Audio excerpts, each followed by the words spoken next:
بسم اللہ الرحمن الرحیم الحمد للہ وکفی والصلاة والسلام علی سیدنا المصطفى وعلی آلہ واصحابہ وبارک وسلم تسلیما کثیرا کثیرا طیبا مبارکا فیہ مبارکا علیہ کما یحب ربنا ویرضا جل جلالہ عم نوالہ۔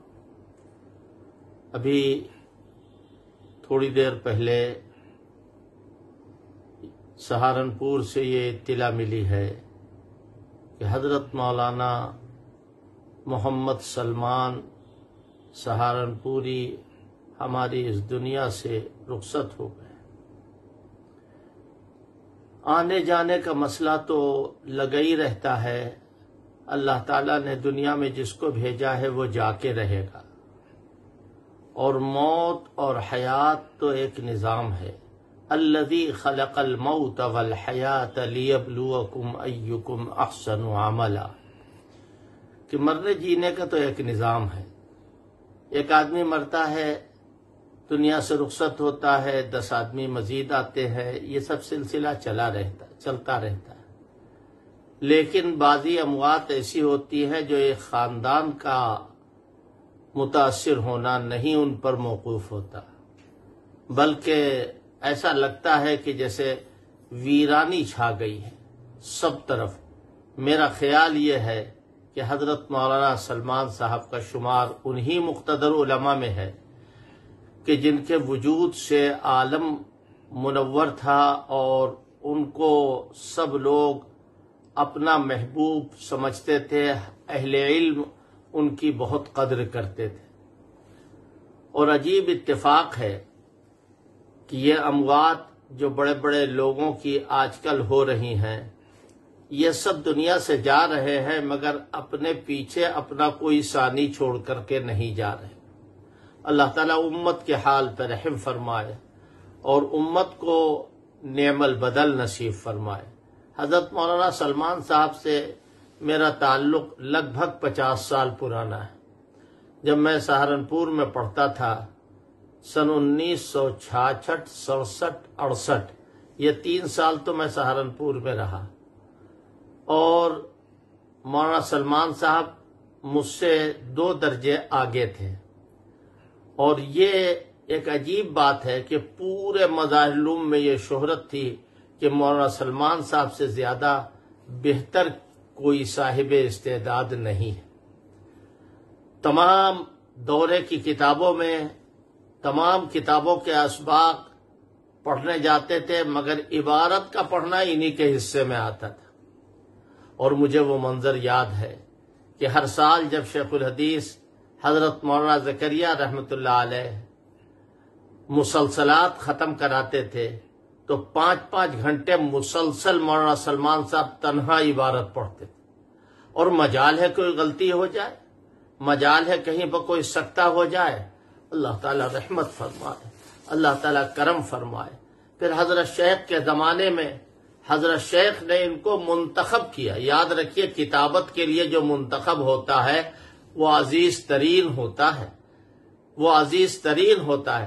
حضور علیہ السلام نے وحی الہی کی کتابت کے لیے کچھ صحابہ اکرام کو منتخب کیا تھا۔ آج وحی الہی کا نزول تو ہو نہیں سکتا، لیکن اکابر مخصوص تر لوگوں کا انتخاب فرماتے تھے اپنے خطوط کی کتابت کے لیے اور اپنی تصنیفات کی کتابت کے لیے۔ مولانا سلمان صاحب ان خوش نصیبوں میں سے تھے کہ جنہوں نے حضرت شیخ کی آپ بیتی سمیت اور نہ معلوم کتنی کتابیں حضرت شیخ نے املا کرایا اور مولانا سلمان صاحب نے لکھا۔ اور پھر یہ کہ یہ خوش نصیبی ہے ان کی کہ حضرت شیخ کے سب سے چھوٹے داماد ہیں، شیخ کے صاحبزادی، اللہ تعالیٰ ان کی عمر میں برکت عطا فرمائے، وہ حضرت مولانا سلمان صاحب کے گھر میں ہیں۔ اور اس کے وہ مزیداً علیہ اس پر مستزاد یہ کہ ابھی چند سال پہلے 2 سال پہلے مولانا طلحہ صاحب کا وصال ہوا۔ حضرت مولانا طلحہ صاحب نے اپنے انتقال سے پہلے حضرت شیخ کی خانقاہ مولانا سلمان صاحب کے حوالے کی۔ مدرسہ مظاہر العلوم جو جامعہ مظاہر العلوم ہے، اس کی نظامت مدت دراز سے اکیلے مولانا سلمان صاحب کر رہے. اللہ تعالیٰ مظاہر العلوم کو نعم البدل عطا فرمائے.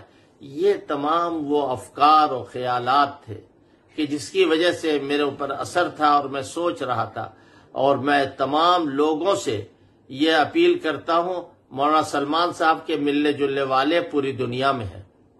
چند آدمی تھے، چند علماء تھے، بعد میں جا کر کے وہ بڑے بڑے مقدس علماء بنے. مولانا یوسف مطالعہ، مولانا عبدالرحیم مطالعہ، خود مولانا سلمان، یہ سب بالکل ایک ہی کیٹیگری کے لوگ تھے.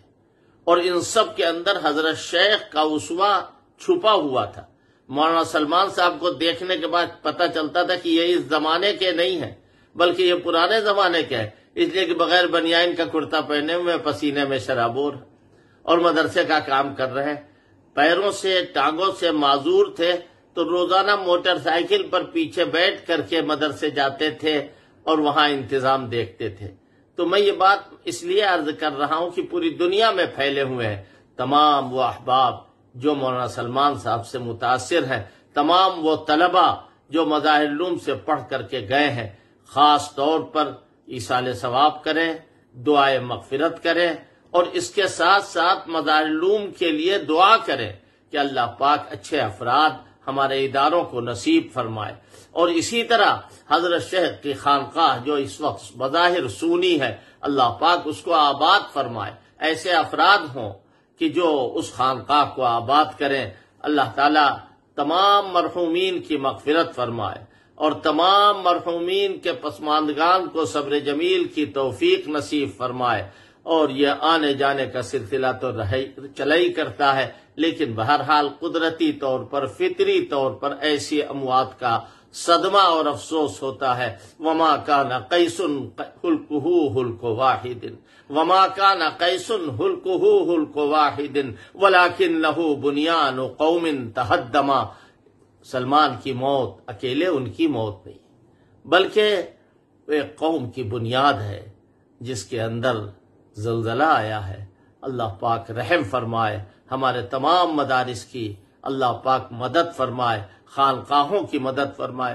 جو بزرگ ہمارے زندہ سلامت موجود ہیں اللہ پاک ان کی عمروں میں برکت عطا فرمائے اور امت کا یہ قافلہ چلتا رہے، امت کے اندر امت پن عطا ہو جائے. وآخر دعوانا ان الحمد للہ رب